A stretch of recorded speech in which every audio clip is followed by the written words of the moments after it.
welcome to our lesson. It is starting now. Dersimiz şimdi başlıyor. Hepiniz hoş geldiniz. Herkese iyi akşamlar. Good night, good evening, or good day to all of you, depending on wherever you are from. And let's go. What do we today? What do we do today? Bugün ne yapıyoruz?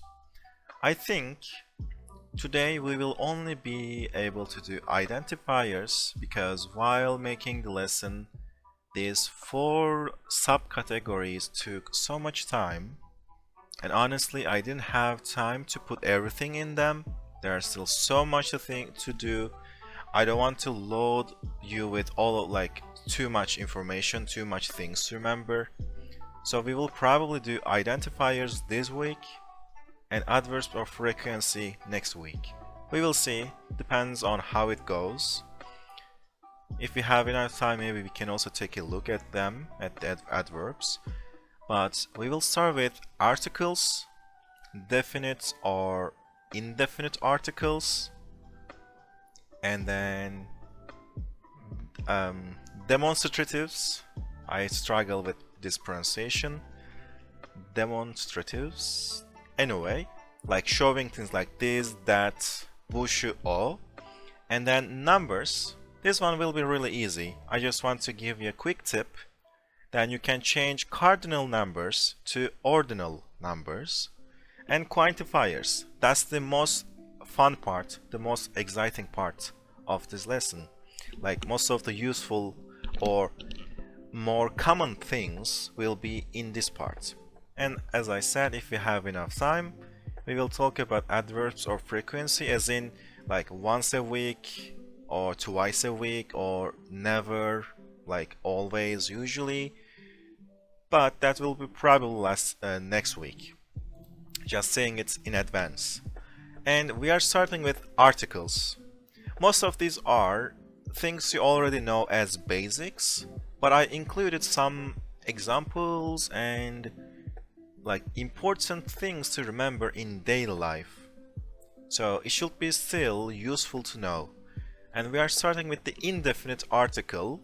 Like in English, when you say like e or n, depending on how it starts with a vowel or not, in Turkish we only have bir.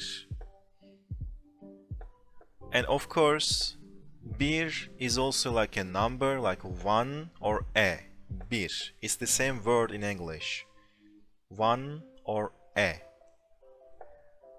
And when you need to mark a subject or object as indefinite, you need to use bir in front of them, but you don't have to use it. That's the difference. You can use it, you can drop it. It is up to you. Like most of the time, you won't even need it. So for example, ben kitap okuyorum. That will be perfectly fine. I am reading a book. You don't need to say ben bir kitap okuyorum. You can say it, you can drop it. Like in this case, it is optional. I am reading a book, or I am reading book. It depends. Like the difference is very minor. Although, if you ask my personal opinion, when I say kitap okuyorum, this puts more emphasis on the action of reading. But when I say bir kitap okuyorum, this puts like more emphasis on what I am reading. Like action, I am reading, and then the object, I am reading a book. So the difference is minor, they are interchangeable, but it is more about the emphasis in a daily life. I am like book reading, and I am reading a book. And of course, there's a few cases where they are not interchangeable, like where the difference is important enough, like significant, so you can't remove it. And what is that difference? When you have an adjective before the noun, before like bir, it is almost like you have to use it. It is almost obligatory. As in, you can just see the example. Güzel means like nice or beautiful. It depends on the context actually. So when you have an adjective like güzel, kötü, uzun, kısa, whatever, you have to use the bir. Güzel bir oyun oynadık. Güzel oyun oynadık. Because this even changes the meaning. When you say güzel oyun oynadık, this defines the action of playing. Like, how did we play? We played nicely. Güzel oyun oynadık. Nasıl oynadık? Güzel oynadık. And nasıl oyun? Güzel bir oyun. So yes, a good idea, iyi bir fikir. So bir is needed, it's very necessary if you have a adjective before bir. Like this, kısa bir film izledik. We watched a short movie, but this doesn't mean it's a short movie. Like technically, some movies are 1 hour and a half, some movies are 2 hours, some movies are longer, some movies are shorter. So this is about the length of the movie. It's just like before, like longer or shorter than the usual. But there's also technically short movies. Kısa film izledik. So that becomes an adjective itself. Kısa film. Nasıl film? Kısa film.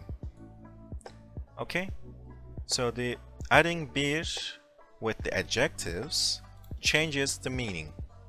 And if you want to make it indefinite, like in English, you need the bir.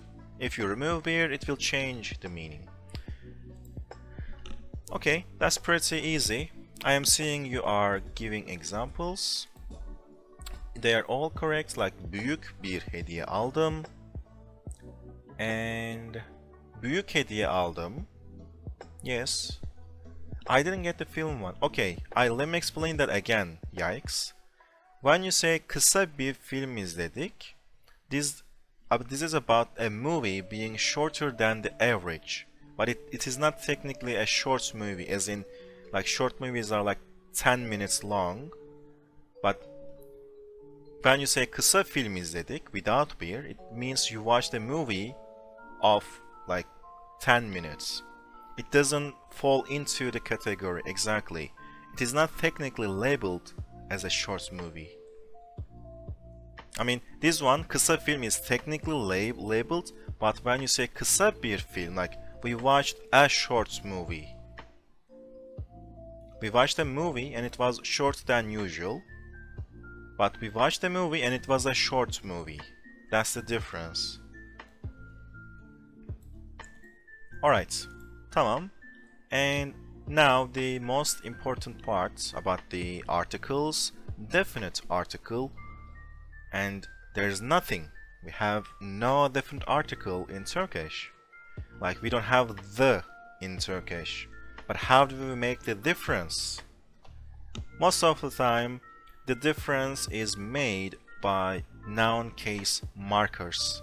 The endings. Like when you say araba, car, then you put endings on it, like arabayı, arabaya, arabada, arabadan, and other endings. So the difference between definite and indefinite article, or definite or indefinite objects, they are about the case markers. Yes, most of the time the accusative case is what we use instead of the definite article, but not always. You shouldn't code it like this in your head. You shouldn't rely on it. You shouldn't remember it as like accusative equals definite. I mean, yes, but definite is not always accusative. Sometimes when you have a definite noun, you don't use the accusative. So you don't get yourself tricked. So let me give you an example, just like this, like the attention part. When you say adam bana baktı, adam is definite, like the man looked at me, but where is the accusative? There's no accusative. It's just adam bana baktı. Okay, or in this one, bir okuldayım. I'm at a school, okuldayım. I am at the school. The school is definite. We are talking about a specific school. And we are using the locative case, not accusative. So this can trick you. So sometimes it works, sometimes it doesn't. So instead of thinking of the accusative as the equivalent of the in English, maybe you should think about the whole of the all of the noun cases. Okay?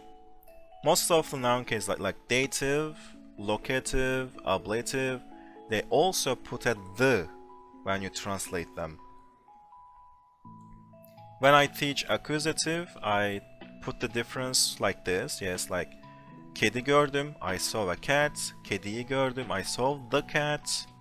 But this is the same difference when it comes to dative, locative, ablative, or when you say like bu şehri seviyorum, I like this city. Even when you say this, you still use accusative, even if there's no the in English. Okay. And this last attention is important. You can remove it from objects. It will not always change the meaning, but dropping it from a subject, like these examples. Bir adam bana baktı, adam bana baktı. There's a huge difference. Like there's no difference, there's not much difference between bir kitap okuyorum and kitap okuyorum, because in both of these sentences the subject is the same, like I, ben kitap okuyorum, ben bir kitap okuyorum. The subject is the same. But in these ones, the subject is what that changes. When the subject changes, when you drop bir from a subject, the meaning changes as well. And it becomes definite.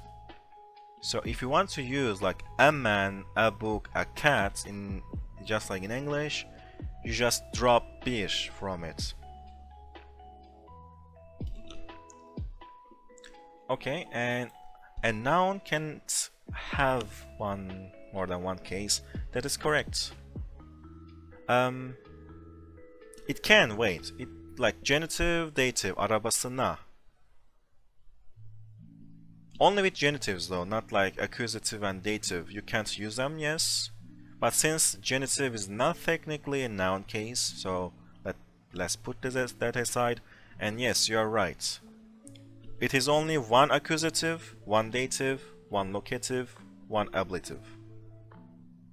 Like you can say arabasındana, like ablative and dative, or accusative or dative, arabası, arabayıya, no, it doesn't work. Alright. So I hope the difference between two sentences, like when is the subject, when is the object, dropping bir or adding bir, changes the meaning. I hope this is clear. Most of the time it is the same. Okay? Is there any question? Is that clear for everyone?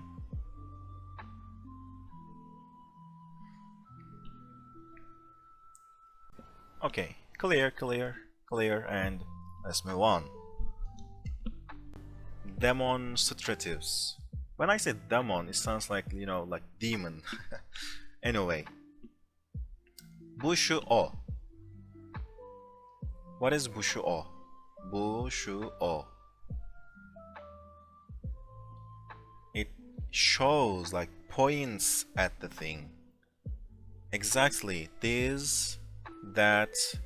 Also in English you only have, like in English you have two demonstratives, like this and that.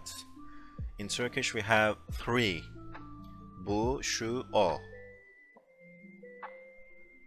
In Turkish we have two that's, exactly. But then what is the difference? Like when do you say şu, when do you say o? And this difference between bu and şu is basically like this and that. Like this is close. When you see an object that is close to you, you say like this cat, bu kedi. Or when the cat is far from you, you say that cat, o kedi or şu kedi. But when do you say şu kedi or o kedi? When it is still far from you. Actually, yikes. That's correct. Bu close, şu is far, o is like further, like even farther, even more far than şu, but not always. As you can see in the attention part, you need to pay attention here.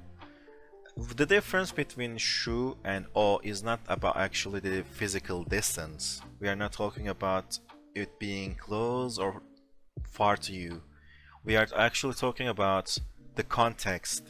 Like, did we talk about it before? Like, did we already mention something? Yes. In that case, you can use o. But if something is not mentioned in the context, like maybe some of you are interested in coding, as in like if the object is null, if it is not to be found, in that case you can use şu. So let me give you an example. Let's say that we are talking about a cat. So I saw a cat, it was white, it was big, bir kedi gördüm.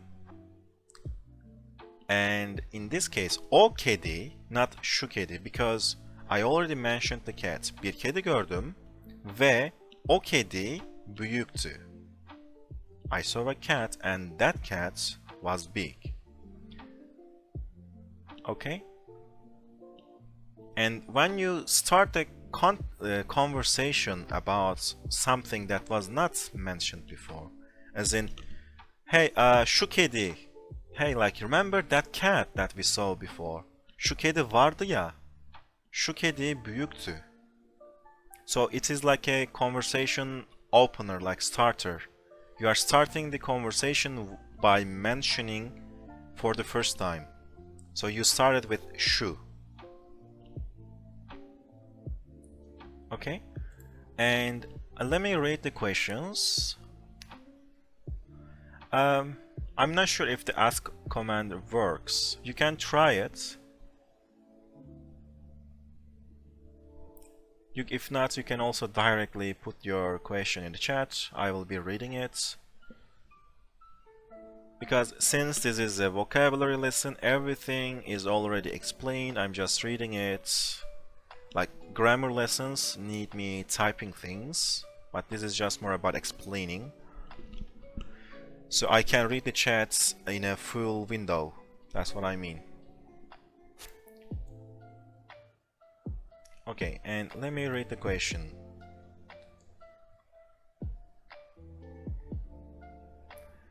So I noticed bu is used for these as long as the noun is plural. Bu kitaplar. That is correct, and there's a reason for that. Actually no, it's just the way it is. Bu kitaplar güzel. Like these books are nice. So as long as you use the plural suffix, you don't need to make it plural. Like bunlar kitaplar güzel. Actually, you can't put the plural suffix both on the pronoun and also the noun. Like when you say it that way, it sounds really weird. Bunlar kitaplar güzel. What? Instead of this, you either need to say bunlar güzel, these are nice, these are good, or bu kitaplar güzel. Okay? So you can say these, bunlar, but if you don't mention the noun, like these are nice, these books are nice.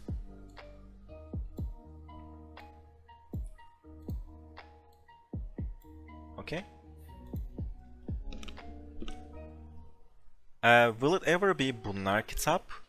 Yes, these are books. you don't need to say bunlar kitaplar. That is about, in like when you make a conjugation, using the third singular person for third plural person. Instead of saying like onlar geliyorlar, we say onlar geliyor. So instead of saying bunlar kitaplar, we say bunlar kitap. It is the same logic, the same pattern. Bunlar kitap. That means these are books. But if you say bunlar kitaplar, that will also be okay.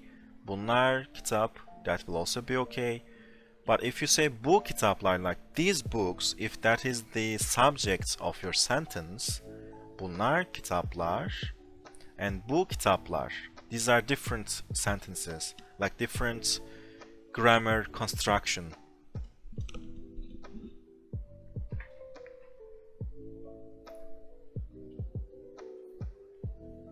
And memo, bunlar kitap. No, that would mean these are books.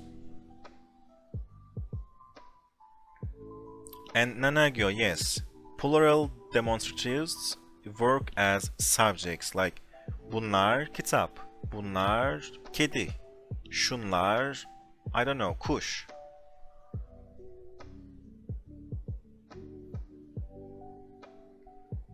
Okay? Ketay, o is not always persons. Did I say that? I don't think I said it. O can be used for both people and objects. O kitap, o adam.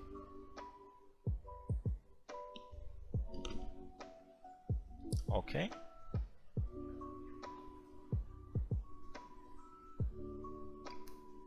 Yeah, I didn't mean that O is always for people. O is also for objects. It is more about the context, as I was saying. There are a few things I tried to include them here, like if the context includes the mention of an object, you use O, but this object doesn't mean it is like a physical object. I meant the object of the sentence. It could also be a person. The context does not include the mention of an object. Yes, you can use şu.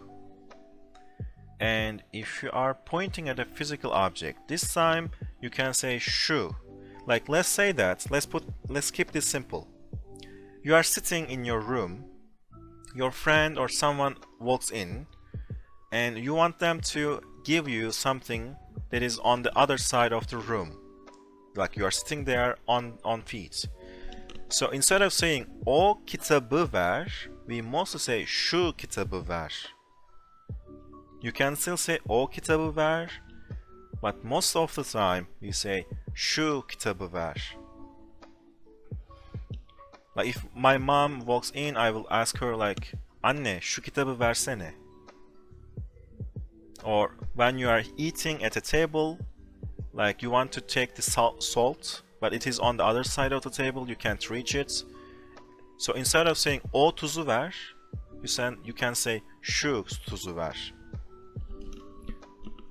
And again, since this is not about the physical distance, when you give something to someone, as in like hold this, like you are holding something and then you need to give it to someone else, instead of saying like onu tut, you can either say bunu tut or şunu tut. Something is in your hands, it can't be far. So why do we say şunu? Because this is more about the context, not the physical distance. So şunu tut, şunu ver. If you have long arms, if it is far from your in your standpoint, in your viewpoint, I mean, maybe. Okay, anyway, let's wrap it up, let's sum it up. I hope I didn't make it more confusing. This is very, very complicated, and it all depends on the context, so I can't make a list of every context, so you need to always take a look at the context and try to remember the rules. If something, yes, the first rule, physical distance. If it is close, yes, bu. If it is far, şu or o. But apart from the physical distance, between şu and o, things get complicated. Sometimes you can say şu, sometimes you can say o, and sometimes you can say both of them.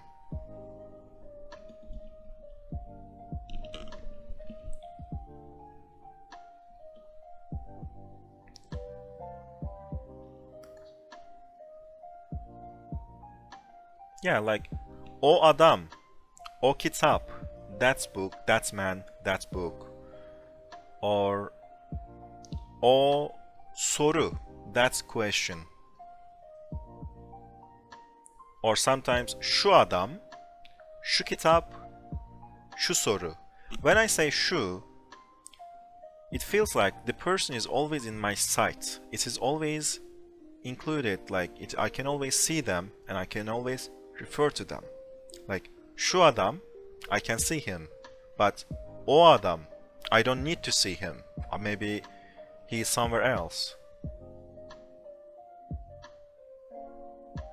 So see that guy over there. Şu adamı görüyor musun? Exactly. Or remember that guy? Or that could also be like şu, but you tell me someone and I say like, yeah, I don't like that guy. O adamı sevmiyorum.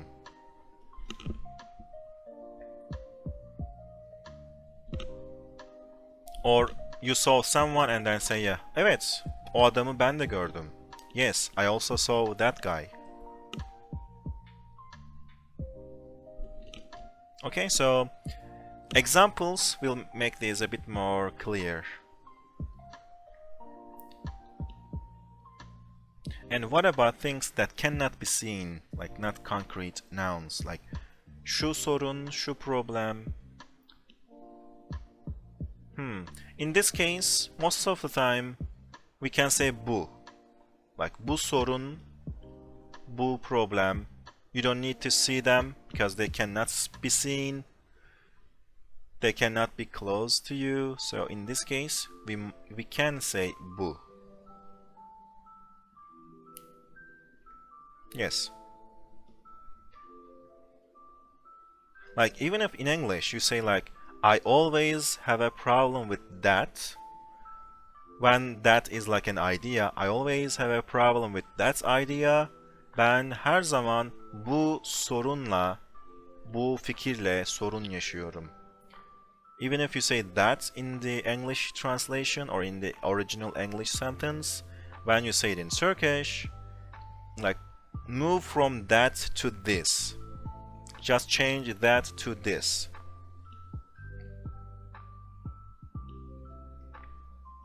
Okay, I think we are safe to move forward. And the attention number 2, the second one. Bunlar, şunlar, onlar. Bunu, şunu, onu.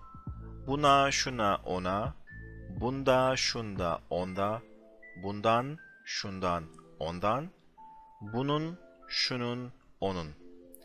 So this table shows you that bu, şu, o can be used in noun cases just like nouns. Like kedi, kediyi, kedide, kediden, ev, evi, eve, evden. You can also say bunu, şunu, buna, şuna. For example, şunu tut. Hold this. You use accusative. Tutmak, holding something, is accusative.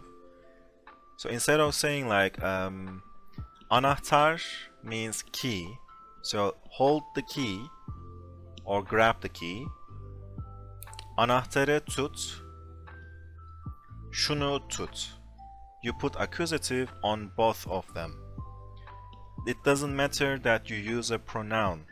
You need to still apply the noun case endings. Yes, so bunu tut, or if you hate something, ben bu filmden nefret ediyorum. I hate from this movie.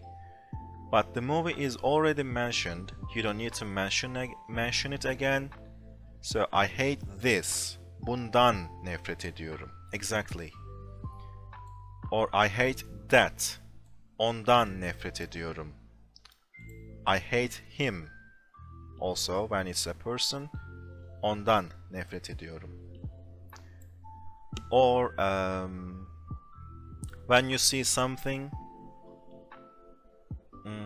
it's like bunun, şunun, onun, like whose, like you see a part of an object and you ask like which object does this belong to, and then I say bunun, it's this. In English I can't say it like it belongs to this, o bunun. Okay, so the point here is bu, şu, o can be used as nouns, and they can be used in noun cases with the same endings. It is very regular. If you already know the noun case endings, like this accusative u, dative a, locative like en, da, ablative en, dan, and genitive en, un with the buffers, that's what I mean, en. If you know these endings, you can just put them on bu, şu, o, and it will be the same. And this is slightly different, but still the same thing. This time, when I say bu, şu, o, I refer to a place, like location, but not the locative case. Just like the house, the school, hospital, not objects, not people.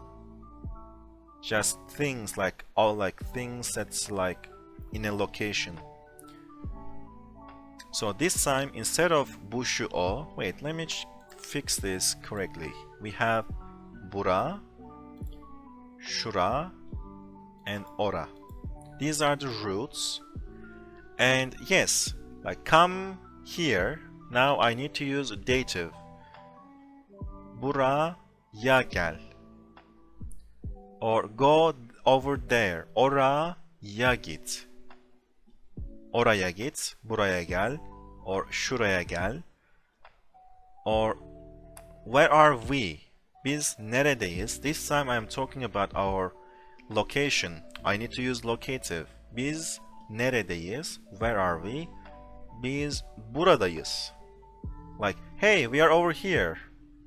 Come over here. Biz buradayız. Buraya gel. Actually, that's a good example to use both of them in sentences. Buradayız. Sen de buraya gel. Or biz oradayız. Sen de oraya gel. We are over there, or we are there. You too come or go over there. Or when you leave a place, like we are leaving from the restaurant, so you are at the table and then you tell your partner, hey, let's go, let's leave from here. Buradan gidelim. Let's get out of here. Buradan gidelim. And genitive. This is the most unknown concept. So what is sı here? It is technically genitive, but why do we have genitive? Do you have any idea? Why do we say like burası güzel? This is basically saying this place, like it's nice here. This place is nice. Burası güzel. You can simply say bura güzel. You will also be hearing burası güzel. But why do we use the genitive ending? Because the adjective is belonging to the place. Yes, the pronoun belongs to the place, like here, as in the area of the place. Like otelin burası, like this area of the hotel, this area of the restaurant. this part of wherever you are in, it belongs to the location, it belongs to the place. So otelin burası. But of course we don't always say it. We simply say burası güzel or burası sıcak, like it's hot here. Burası soğuk, it's cold here. But of course I am always having a like implication of this place belonging to the place that I am talking about. This area of the place is hot or is cold. Yes. Most of the native speakers don't even realize this, and learners also ask, why do we use genitive endings when we simply say like this place is nice? It because the area belongs to the place. And when I say area, I mean the whereabouts, actually, like your physical, the area that you are present in. Okay, I moved it, but if there are questions, I can answer it. I just clicked and it moved to the next slide. We are shortly going to talk about numbers. This is only one slide. This is because just all about it. I mean, in your free time, you can sit down and memorize all of the numbers. I will only show you or give you quick tips. When do you make an ordinal? Like when you make an order, like first, second, third, fourth, and so on.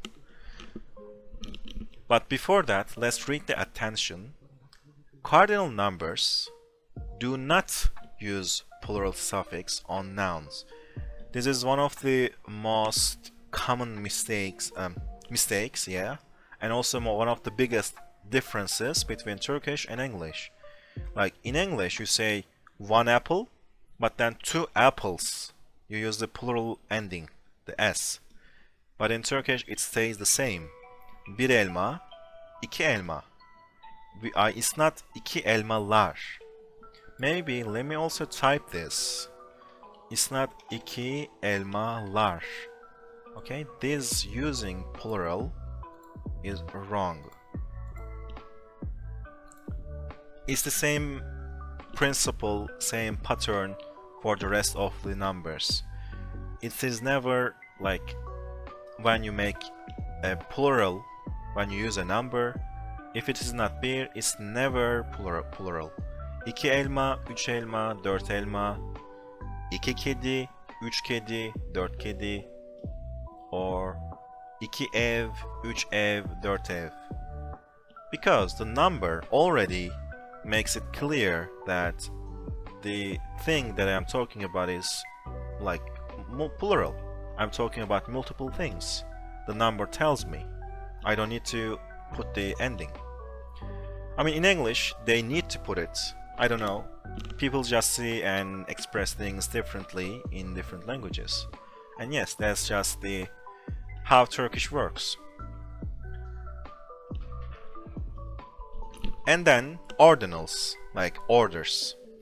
I am trying to avoid the fancy terms to keep these, like, learner friendly. Not everyone is familiar with these terms, just like the orders.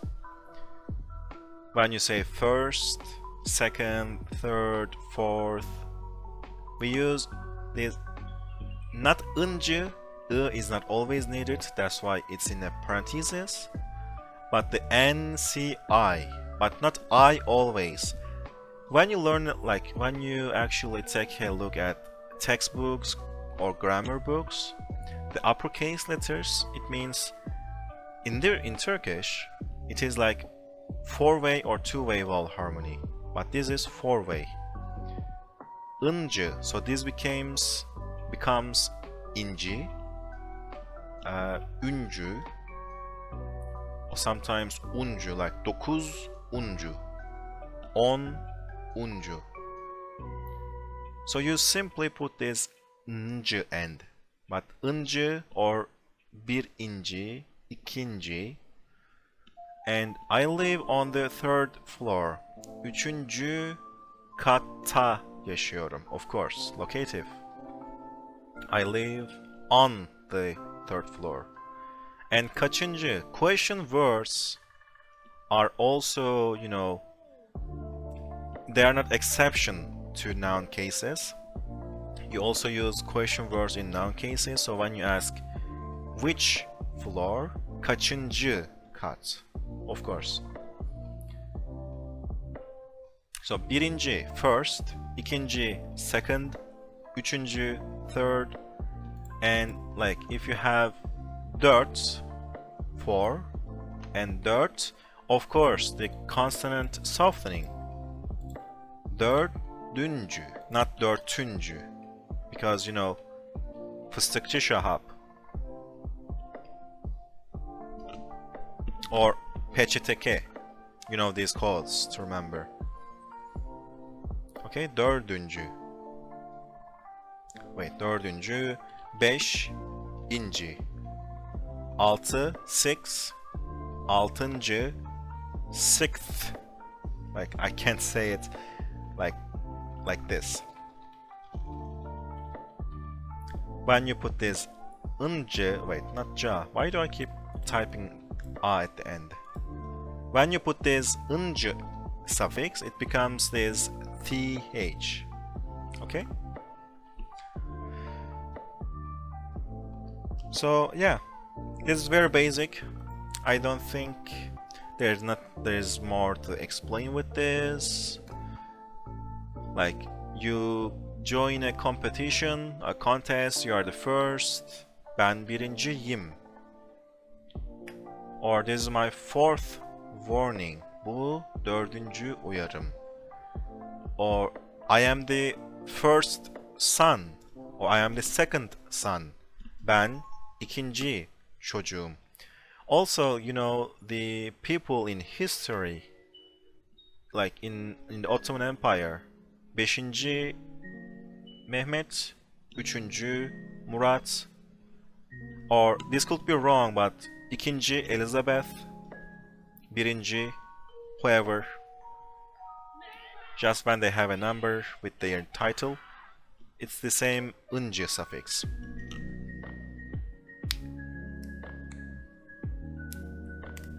Okay, so I think we can move to the final part, the most fun part. But before that, what is the difference between ilk and birinci?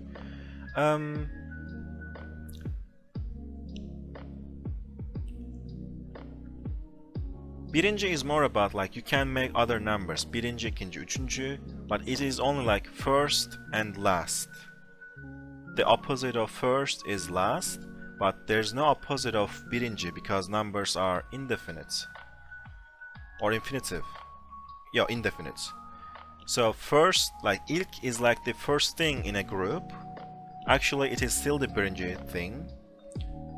And you can use them interchangeably. There's not really much difference. Yes, ilk defa, the first time. My first time of doing homework. I am doing the homework for the first time. Ödevi ilk defa yapıyorum.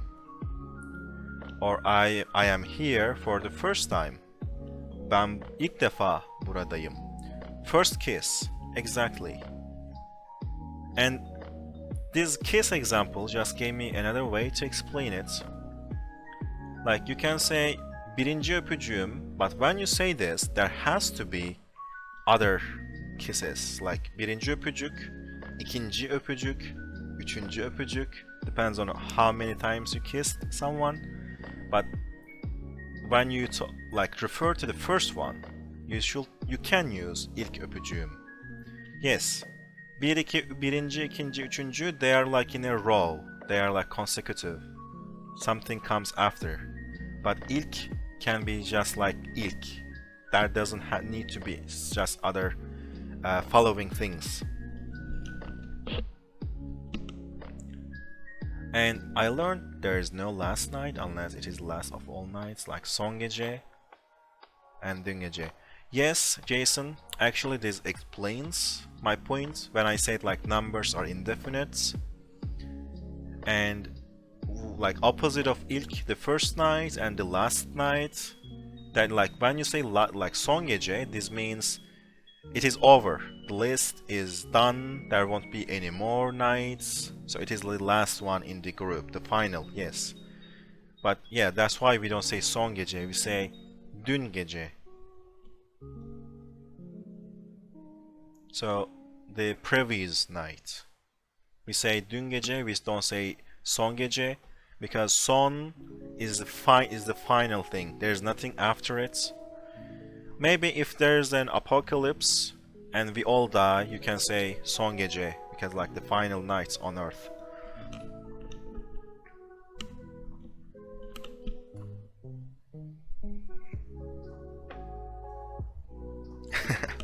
Okay, so finally, the fun part. I try to include as many of them as possible. Thank you everyone for your kind words.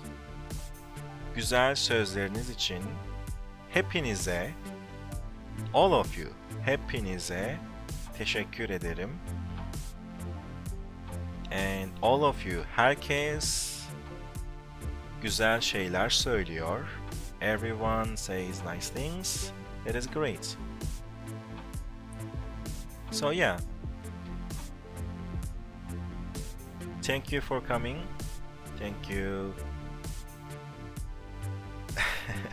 Thank you for staying with me, with us, for almost 2 hours. That is, really appreciate it. That is great. Sonra görüşürüz. Kendinize iyi bakın.